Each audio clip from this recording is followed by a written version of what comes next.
Hey there, and welcome to Insidious Inc. Tonight we're looking into a story that will leave you questioning everything you know about safety, freedom, and escape. This is the true story of someone who survived a cult. But leaving wasn't the end, it was just the beginning. Before we start, a quick warning. This story involves themes of psychological control, manipulation, and survival. Listener discretion is advised. I was born into it. The rules, the rituals, the fear. It was all I knew. To me, it wasn't a cult. It was just life. The leader, who we only called Father, claimed to be the voice of God. He told us the world outside was evil, that we were chosen, and that leaving would mean eternal damnation. When you grow up hearing that, you believe it. You don't question, you don't dare to question. But as I got older, cracks started to form, strange disappearances, punishments that went too far, and the whispers, people saying they wanted to escape but never did. Then one night, I heard something I wasn't supposed to. I woke up to muffled voices outside my room. Curiosity got the best of me, and I crept to the door, pressing my ear against it. What I heard chilled me to the bone. She's asking too many questions. Then it's time. I didn't know what that meant, but I knew I couldn't wait to find out. I had to run. Sneaking out wasn't an option. There were guards. The only way was through the tunnels. They told us they were sacred passageways only for Father and his chosen, but I knew they were outside. My heart was pounding. I waited until the dead of night. The walls felt too close, the air too thick as I crawled through the dark. I could barely breathe. Every little sound, my own heartbeat, the scrape of my hands against the dirt felt too loud. Then I heard footsteps behind me, and I froze as a voice echoed down the tunnel. "Come back!" I ran, crawling, scrambling, desperate. The exit was just ahead. I could see the faint glow of moonlight. My fingers brushed the edge of freedom when a hand grabbed my ankle. I screamed, kicked, clawed, and by some miracle, I broke free, tumbling out into the cold night air. For the first time in my life, I was outside. I ran until my legs gave out, collapsing by the side of an empty road. Someone eventually found me.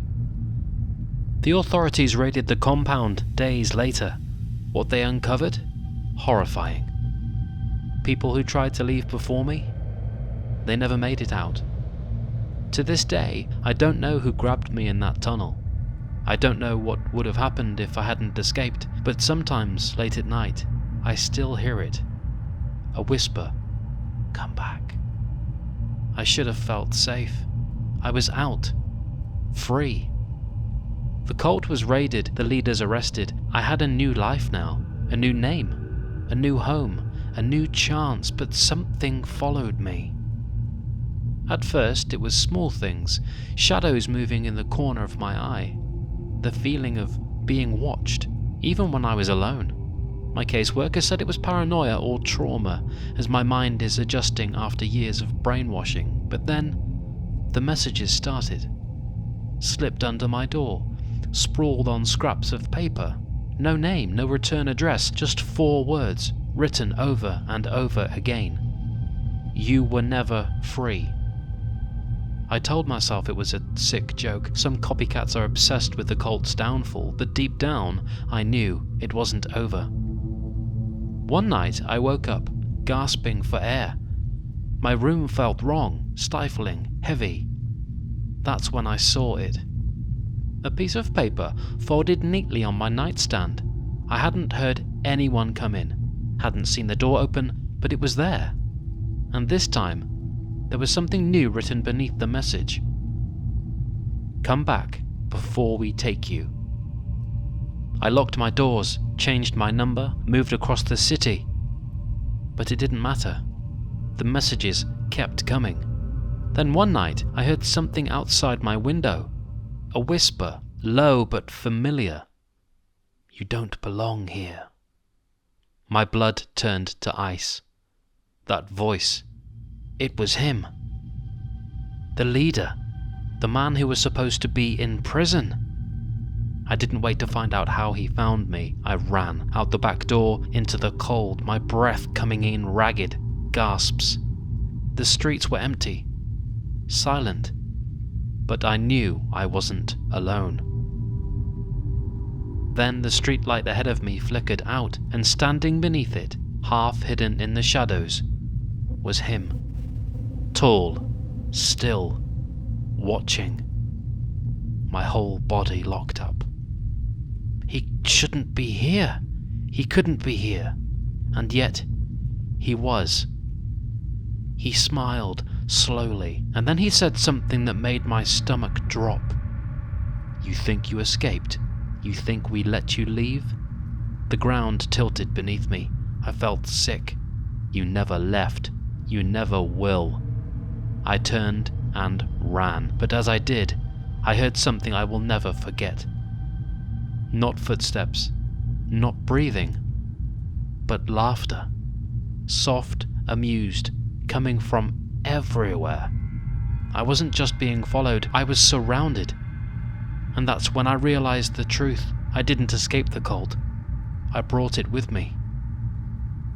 I didn't sleep that night. After seeing him, the leader, the man who was supposed to be locked away, I packed my bag, grabbed my car keys, and drove. It didn't matter where. I just needed to go. The city lights blurred past me as I sped through empty streets. My hands were shaking, my mind raced. Has he really found me? How? I checked my phone, scrolling through old news articles. I needed confirmation, a name, a mugshot, a proof that he was still behind bars. But the more I searched, the colder I felt. There was nothing. No recent updates, no records of a trial, no proof that he had ever been arrested at all. Like he never existed. A sharp knock on my window jolted me from my thoughts. My heart stopped. I turned slowly.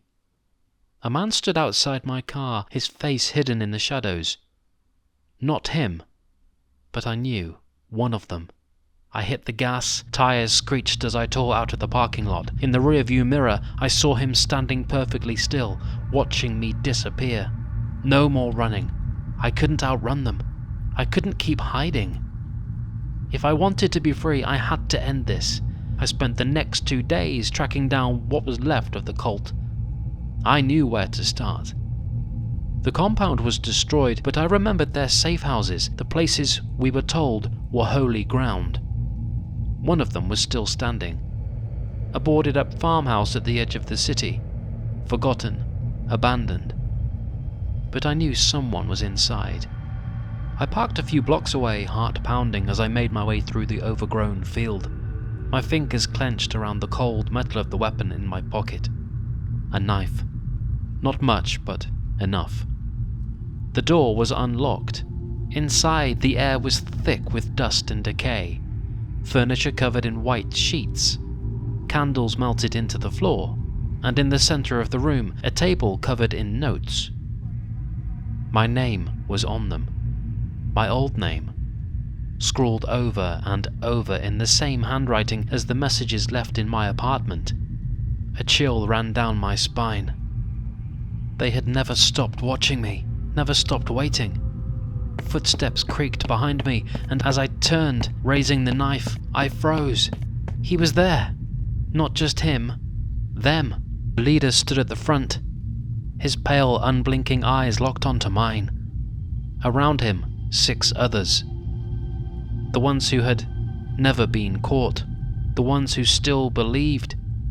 "You came back," he said, his voice as smooth and hollow as I remembered. I tightened my grip on the knife. "No, I didn't come back. I came to end this." He smiled. "You were never meant to leave."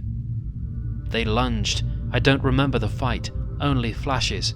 The sharp burn of a blaze grazing my arm, the sickening crack of someone's head against the floor, my own ragged breathing as I ran, bleeding, staggering into the night. I barely made it out, but I did.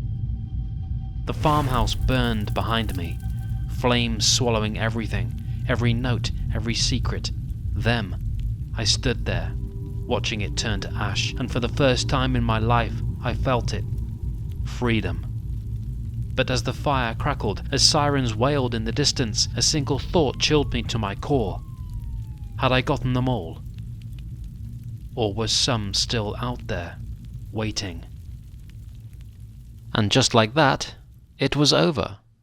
Or was it? After all, when it comes to cults like this, how do you ever really know you're free? What would you have done? Would you have fought back or kept running? Let me know in the comments. And if you love stories that send chills down your spine, don't forget to like, subscribe, and hit that notification bell. There's always another nightmare waiting to be told. Until next time, stay safe, trust your instincts, and if you ever think you've escaped, think again.